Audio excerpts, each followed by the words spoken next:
Courtney is expected to come, and Sonia is expected to come, I guess. Yes. I guess we have an amendment to the minutes. Hear a motion? So moved. Second. All in favor? Abstain. All opposed? I need Okay. to abstain. Reports, commission reports. Anybody on the commission have anything? I don't. Staff reports? Just to remind everybody about All-American City. The delegation will be going to Denver next week. So there's still an opportunity to donate towards the delegation that's going, and just send your well wishes to the delegation. And hopefully we'll bring back a All-American City designation for the city. So just keep that in mind. Very good. City engineer? I don't have a report today. Thank you very much. This might be a little silly. Time for public comment. Seeing that there is no public, I think we can, There's a public comment. bypass. There's a public comment. Here comes the public. Actually, that's the general. Oh, we didn't quite get finished. 5 minutes later, and you could have just 3 minutes. I will yield to the chair then. Don't. Keep cheering. Hello, everyone. We're on item number 6. Yes, you are, sir. Continue on. Good evening, everyone. I'm sorry I'm late. Go ahead, please. Item number 6, the consent agenda. Number 1, consider approval of preliminary plat for Scanlon Trace Retail Pad subdivision. And number 2, consider adoption of a preliminary plat for Eleanor Palace. Any discussion? I move we accept the consent agenda. Second. All in favor? Opposed? Item 6B, concept plans. Number 1, consider approval of a concept plan for the Grove at Riverstone. And Commissioners, that item has been pulled by the applicant. Okay. So moving on, item 2, consider approval of a concept plan for Santa Plantation 2C, sections 21, 22, and 23. Good evening, Commissioners. This is a concept plan for approximately 103 acres. Approximately 103 acres of land in the Siena South area. This concept plan includes a total of 307 residential lots distributed within 3 sections. Lots proposed within this concept plans are typically 45, 50, and 60-foot lots. And the concept plan also includes an extension of the Siena Parkway. Staff is recommending approval based on the conditions listed on the report. Any discussion? Yeah, I have one comment to the board. I just want you to understand that they do have 45-foot lots in this, Thank you. since we've made it a contentious issue before. Yeah. They're not 40s, but they're 45s. So, Toll Brothers. Oh, wow. Wow.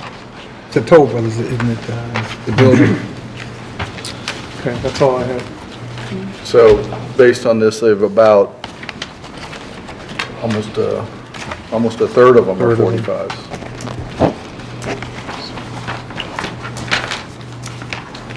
Are there any restrictions that, No, this is subject to the development agreement, which single-family residential is permitted, and so they don't have a restriction on the minimum lot size. So they are able to subdivide as 45-foot lots. but they are rather deep lots, right? I mean, they're all 120, it looks like. Yeah, but it's still very Tennis narrow. court behind them. Or back. That's right, I guess. Just a really long house, right? Yeah, shotgun, basically, if you ever been in New Orleans. So, any other discussion? Do I hear a motion? I move we accept it, pass it on with a positive recommendation. A second. All in favor? Opposed? I oppose. I need to be consistent. Doug, were you opposed? Yeah, I oppose, yes. Mr. Parker, opposed. Okay. So when it comes back, he has it on So, record. item 7, there's no zoning map amendments. Item 8, no text. Well, actually, item 8 is consideration for amendments regarding food trucks. Yes. Let's talk food trucks. Oh, are you excited? Well, you know, I always get excited when we start talking about regulations and different land use. But let's talk food trucks. I'm going to try to They play. can't have signs. They do. Well, Gonna be. but that'll be part of our discussion as we move forward because they are businesses, and so how, you know, will they advertise? How will they try to attract? We are the sign city. That'll be part of the consideration. Okay, so I'm gonna play a little short piece of this video, and hopefully it works. Introducing Straight Talk Plus, with our lease-to-own program. You can Sorry. save up to It's YouTube, so we have to get past the commercial. Okay. Didn't figure out how to do that when you had, I know. My kids know. I don't know how to do it. We're like, we decide we're really hungry, and we're like, what's around, what's in the area, and it's a good way, you know, if you're not familiar with any of the menus, it's not like, it's fun to try something new, and there's always a new food truck on the street, so you can check out, you can just peruse, like, go door to door, and see, and like, oh, there's nothing on that menu I want, I'm gonna go to this one instead, and it's not as formal, you don't have to deal with the hostess who's gonna seat you, and then Why don't I recognize and that you kid? decide you don't want to eat there. You know, it's less awkward. It's a lot easier to just make quick decisions, and it's just getting a bite. You know, it's not like a big, it's not like a formal thing.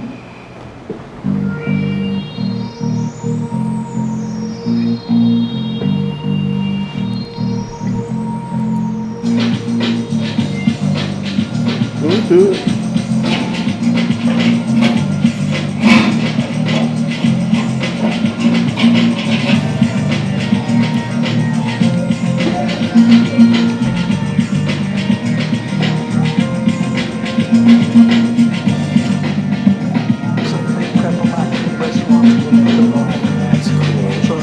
I have one of those. Really? I need to get one of those.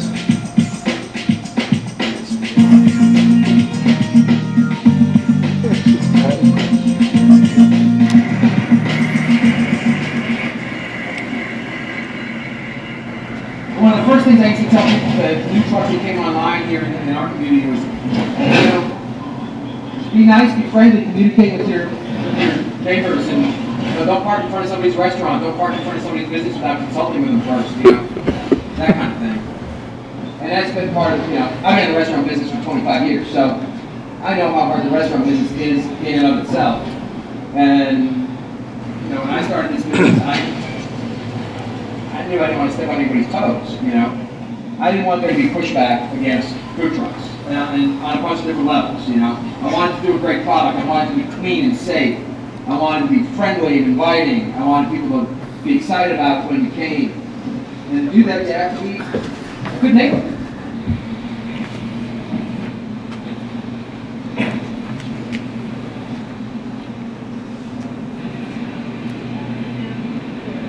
Well, I will tell you, when I started my food truck, I wanted to go into business for myself for many years prior to starting my food truck. And the food truck was an inexpensive way for me to get my business up and running.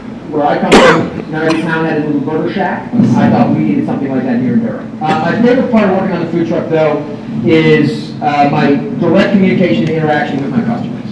I actually talk to my customers directly. I hand them their food. We can engage in conversation. And what's your name?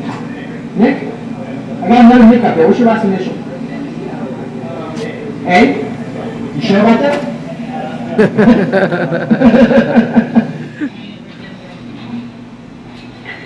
The first time I had Only Burger, we were down at this arts festival, and Only Burger was parked, and I was like, dude, I am not eating off the truck. And he was like, well, I'm hungry, I'm eating off the truck. So we went and looked, and I was like, wait, those are fries. Wait, let me see those fries. And I was like, these are the best fries I've ever had. I think it's fun to have people who are entrepreneurial and find the wherewithal to put together food on a truck and have people chase them down and find the food. Okay, so that's it. It's a longer documentary, and it's actually done by high school students, is what the caption says. It was part of a project that some high school students were doing. So, food trucks. What is a food truck? A mobile food unit. So we all have different perceptions of what that could be. And with popular TV shows on Food Network, on the OWN network, there's a romanticized view of, you know, some of the custom food trucks that are out there. This is from a TV show called The Great Food Truck Race that aired on Food Network, and I think they're in their 6th or their 7th season.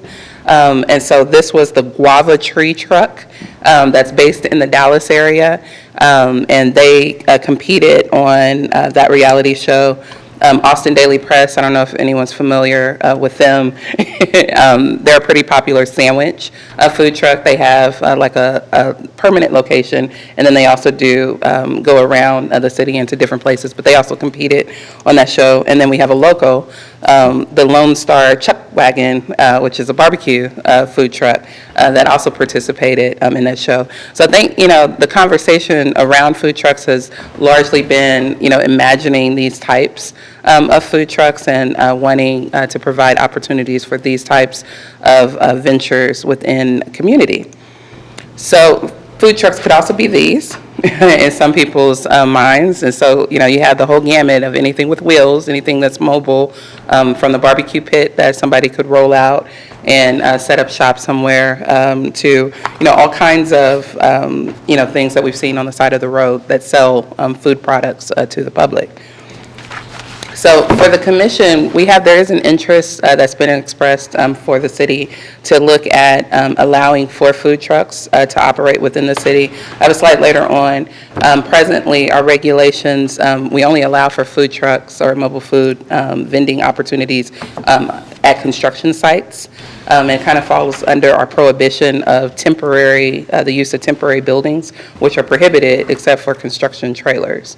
And so presently in the city, if someone wanted to operate a food truck, they're limited, either at a construction site or as part of a special event, whether at a city park or a special event being held by a nonprofit or a business group at a designated place at a designated time. So the city has received interest to take a look at food truck regulations, and so we're bringing it to you for your input and your ideas in terms of where you see food trucks operating within the city and starting to formulate some allowances or regulations for food trucks.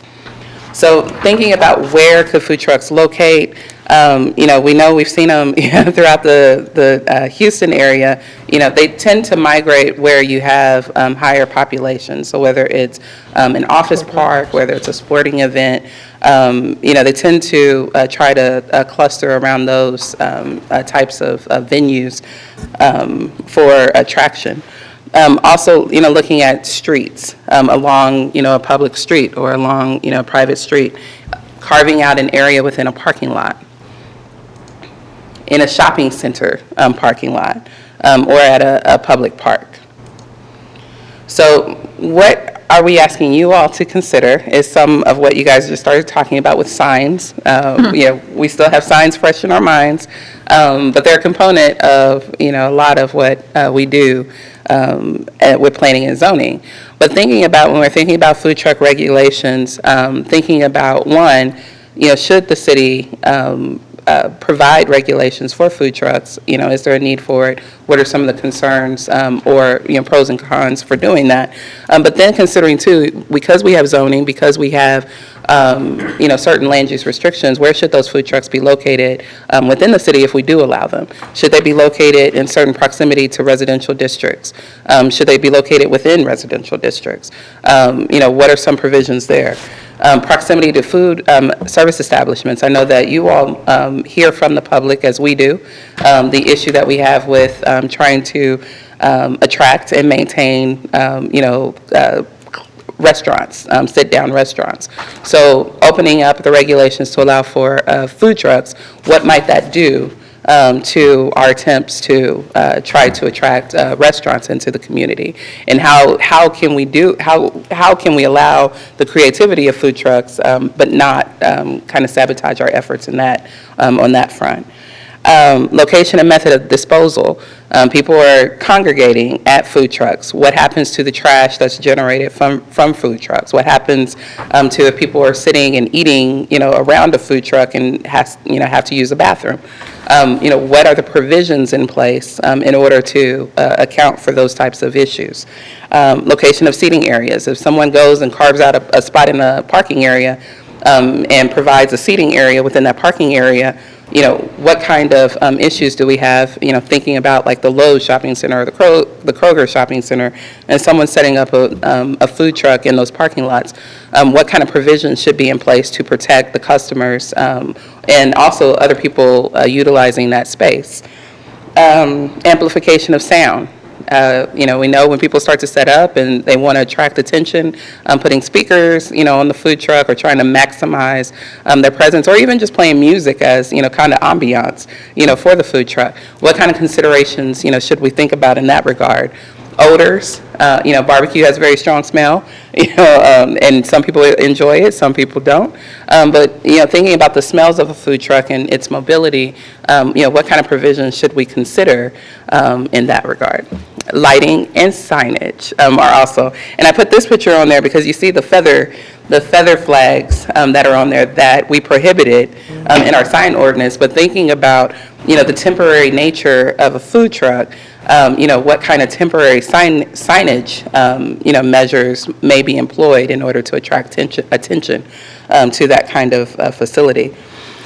This was a quick guide, and we can kind of look at if you all, want to continue in this discussion with food trucks. This is out of Raleigh, North Carolina. They have a food truck ordinance in place and zoning standards for food trucks. And this is I thought that this was a pretty creative and very self-explanatory reference for the public in terms of their regulations. And so they show here the food truck is centered in the parking lot area here, and then they show the approximate distances that they regulate food trucks from certain uses. So they show that a food truck cannot operate within 150 feet from a residential, actually it can operate within 150 feet of a residential property, but they limit the hours of operation based on its proximity to the residential property. They also have restrictions on how close one food truck can be from another mobile food unit, whether it's a truck, whether it's a trailer, or any other temporary location selling food. They have proximity from fire hydrants. That's another thing, to consider in terms of, things happen. Yeah, if there's an emergency, how is that resolved? They also have proximity that a food truck can be from a physical location of a restaurant. So in this case, a food truck can't be any closer than 100 feet from the front door of a restaurant. And then also, they require that for a food truck area, they have to establish a temporary zone, and they have to mark it off, whether by paint, whether by tape. They have to have some kind of physical marker that denotes where that food truck will be located within the parking lot. And they have a permitting process that all food trucks have to go through to identify those locations, pre-approve those locations, and then they go and inspect those locations on an annual basis. So that's just kind of an idea of where we're going. Regulatory, the state of Texas food trucks still have to pay a sales tax on food that's consumed ready for consumption. So sales tax, they would still have to pay whether they're mobile or not. And then, like I was saying before, our regulations right now really only allow mobile food units or food trucks at construction sites and or as part of a special event. So I'm going to open it up to the commission on some of you all's thoughts in terms of food truck regulations and the direction we should take as a city. Are there no public health restrictions or requirements, or, because I think the city of Houston, you have to have a permit. Yeah, a health permit. Mm-hmm. Health permit. Right? Yeah. So we don't cover anything like that in our In fact, the ordinance. city actually makes them go to a specific place every day before they go out. You're talking about the city of Houston? We still, in the regulations, And they get checked before they go out. Yeah, and Water, all that. and that's part of the conversation, because the city does have food regulations, and that's where the Clean Restaurant Awards, those are regulated. So health Want to bring them into inspections, that to give them the opportunity to do that, right? Yeah. If you want to. yeah, but it would be part of it. Anything that's consumed, prepared and consumed by the public needs to be inspected for its preparation, storage, and how it's sold to the public. So it would be subject to health requirements. Yes. What do you all expect? Have y'all had any conversations about how labor intensive this would be if we were to bring this on, and do we have the staffing capability and everything else to really handle And this? that's a very good point. That's a very good point. And Associated with it, yeah. Right. Very good call. right. And what I would say to that is, I think my recommendation is to start off on a small basis, Okay. as opposed to looking at it, opening it up citywide, but looking at it, maybe in a specific location, and trying to, provide an opportunity within a specific location, and then however successful that is, looking at expanding it from there. And then that way we can kind of measure, the staff resources needed to be able to deal with it. So I have a hard time figuring out where the demand might be for something like this. I mean, my experience with food trucks has typically been around like a brewery where they don't have food service. Right. And people come and they spend the afternoon there, and that's, it's very lucrative for a food truck to show up because, then the patrons have a place to get some food and stuff like that, and they become very popular in those respects, right? Right.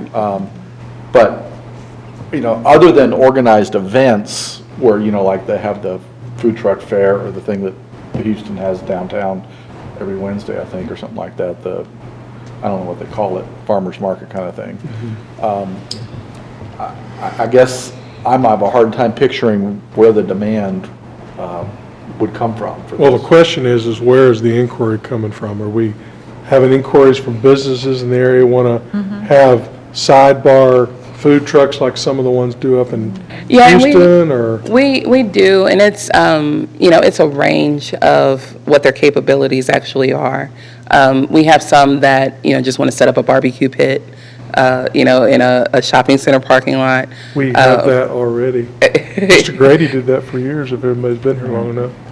It's a range, but I think the idea is really being fueled by some of what we're seeing on the popular stations through the food truck wars and, Yeah. and some of the experiences Our in company Houston. actually brings in food trucks once a quarter, Right. 3 or 4 of them. I wanted to kind of answer his question a little bit. I could easily see this working with all of our industrial sites that are going up.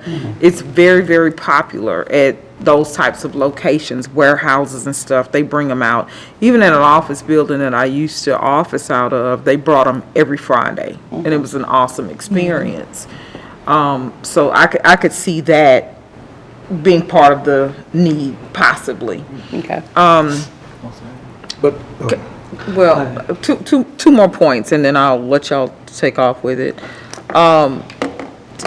For my thought process is, as far as the permitting requirements would go, I think it should be similar to what we established for the emergency pop-up event, Emergency special event. That's the thing. disaster relief, so that it's very simple, cut and dry. They come in, they apply for their permit, get it approved. If at all possible, it may not be that loose, because obviously we aren't talking about emergencies. But with that respect, I think it needs to go there. The only concern I had with the Raleigh description, could you put it back on that slide? Raleigh, North Carolina diagram. Is it, in my mind, that makes sense for that type of a parking lot, but with our parking lots, it does not. We have too many diamonds and too many trees. We're gonna set up a food truck failure because I can't see them for all the diamonds and trees. And that's a good point, because and part of their regulations, and something we would have to consider as well, is where does grease go? Where does, where do they dispose of, some of the fluids and liquids that they're using as part? And we don't want to see it in our The public trees. health side Yeah. probably would be addressing that. I don't know if they do or not, but my expectation is that would be part of what they would do. Right. Yeah, And it would be a does. combination, it would be a combination between the health inspector and also the utility districts. Right. Because they'll have an interest in people not pouring things down the storm drains or, releasing it into a parking lot or a grassy area. This is it really is regulated. It's heavily regulated. Over in Houston, I think it's over off of Deep 610 North. Those trucks have to go in almost every day and dump their grease. And they're required to receive the permit showing proof that the grease has been dumped there and have to pay for it.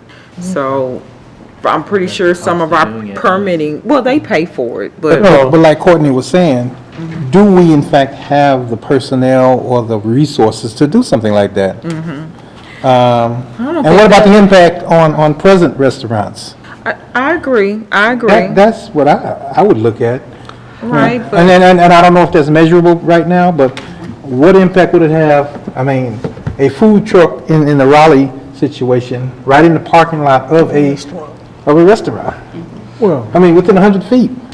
Well, and that's where, a lot of people or a lot of communities look at the distance that they have to be away from a restaurant. And so you can look at it, from that perspective. Or you can look at it, kind of the way Chairman Brown Marshall was saying, maybe isolating our business parks and looking at, allowing them in those captured audiences as opposed to opening it up to our shopping centers and some of our commercial districts. I don't like the idea of having anything in the parking lot. But then even if you said, well, parking on a street, then you've got public safety kind of maybe concerns and stuff like that. Another resource. I guess, to the manpower question, maybe we don't want to have a bunch of strict regulations and everything like that, and kind of see how it goes initially.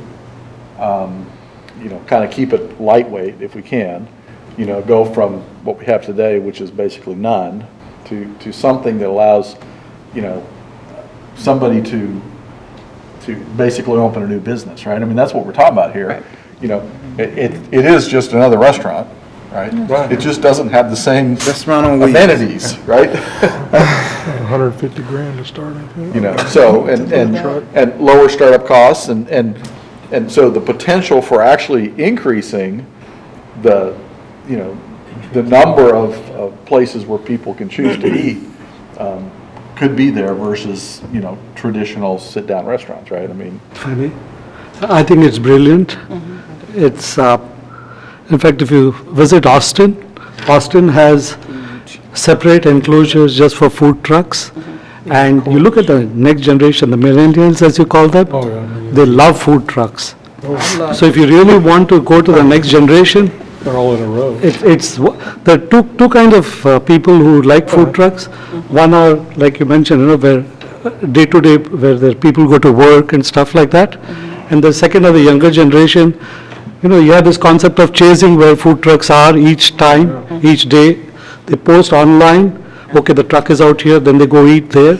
So you really get very novel cuisine on food truck, as also the run-of-the-mill routine cuisine, depending what you want. Okay. So personally, I think it's a great idea that we are thinking And I about must make an it. admission. I've never eaten at a food truck. Please allow me to complete, if I may. Sir? I have a problem eating Let off me- a allow me to truck that may finish. not be there tomorrow, Let me just complete, I'll forget, please, sorry about that. Go ahead. Just two sentences. The second was that if we can have a separate location just for food trucks rather than parking lots, one of the thoughts that come to mind is moment you have food trucks at a parking lot, you have the signs. But if I have a restaurant or a store, and if I'm not allowed to keep a truck with my sign, I would not like to see some other truck on my parking lot with their sign. And just a simple thought from that point of view. And another location that came to mind was HCC that's coming up, which is a huge potential. What I understand was Houston had a major challenge with restaurants objecting to food trucks. So they really moved very hard with the city council, not coming up with a lot of restrictions to food trucks. So they made it more and more difficult.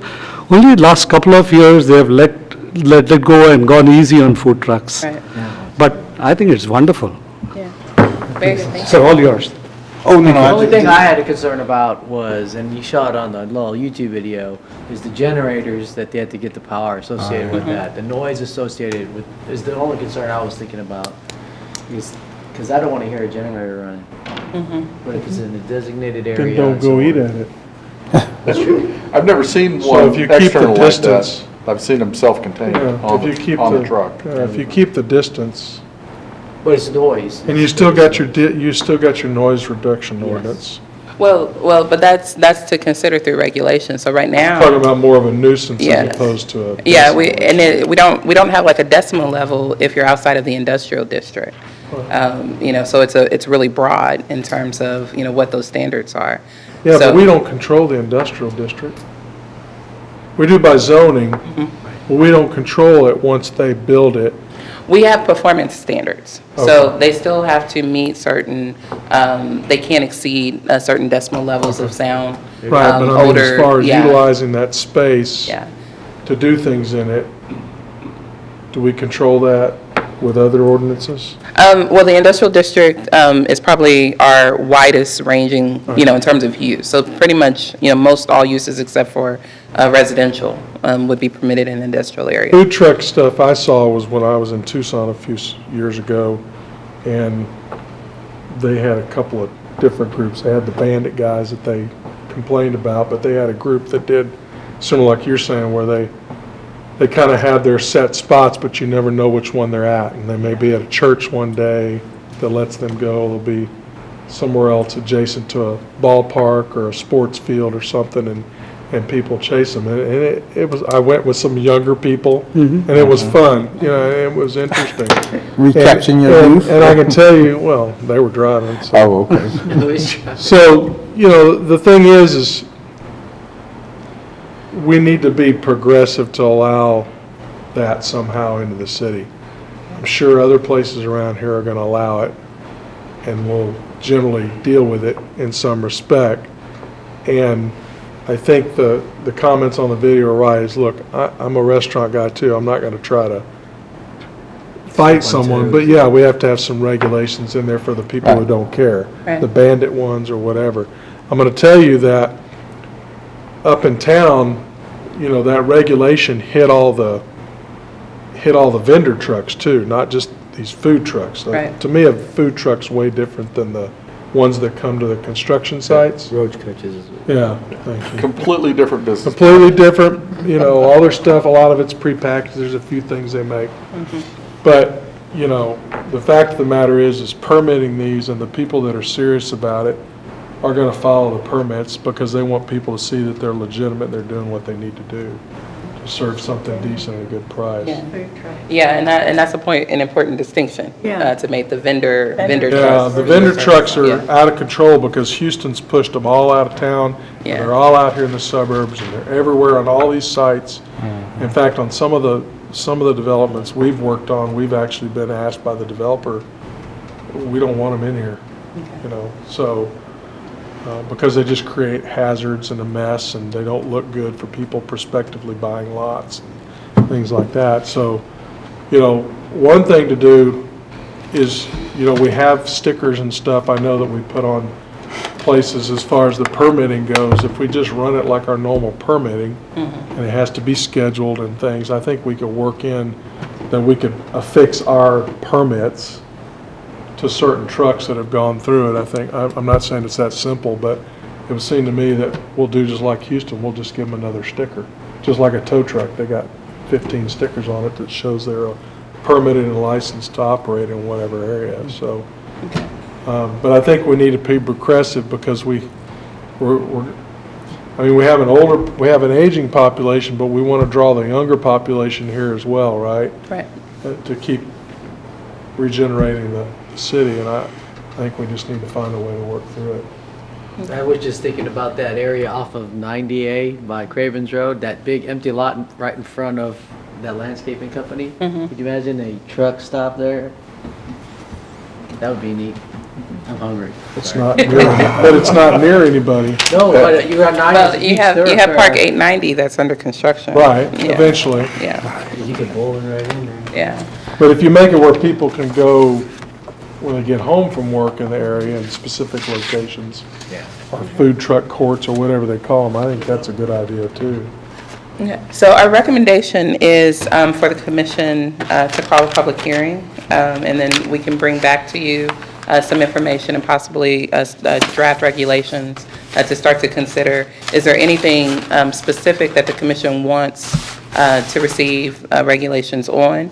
Anything, we'll bring back to you information on the health permitting and health requirements for it. I think that's going to go a long way towards defining a lot of that stuff. Well, my question is have we even thought of doing a workshop? Because you have multiple groups in the city that are going to need to be involved. Okay.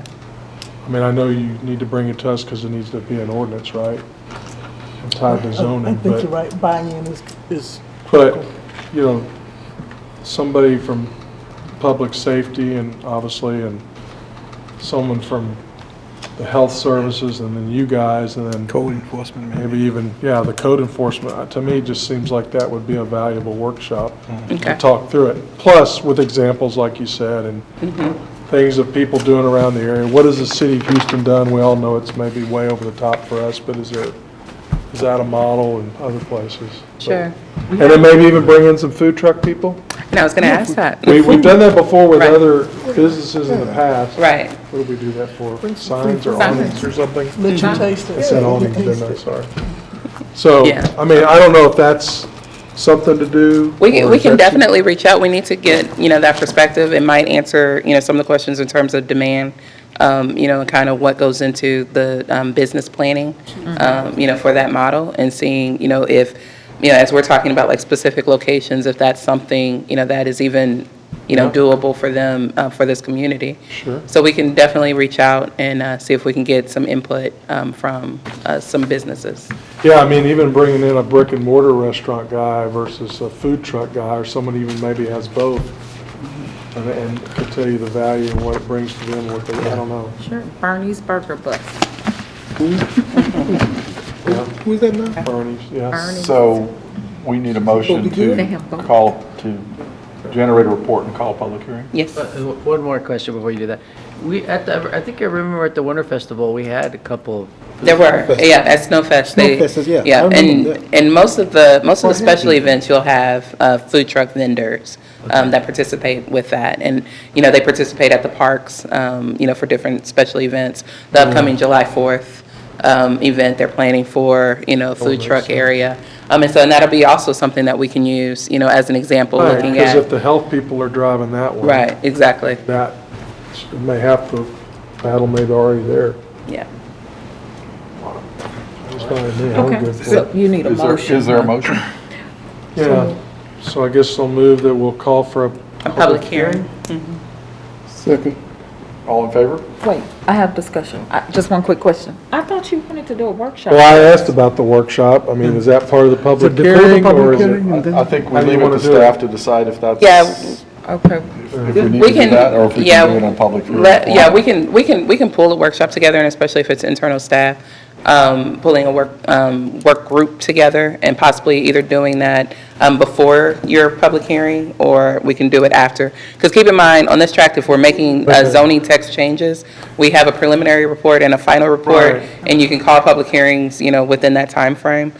So this will just be the initial one. If you all determine that, you want to have another one, And what's the then we can do that as well. timeline that we want to try to get something in place? And I don't have a timeline in place. Okay, so that's So, good. So we yeah. can work on this for a few months. We don't have to get this done by like It's- July or August or something. It's not a rush, but we do want to keep some momentum going on it, yeah. Okay. You have a motion and a second. All in favor? Opposed? And I believe that is everything on the agenda. Meeting adjourned. Thank you.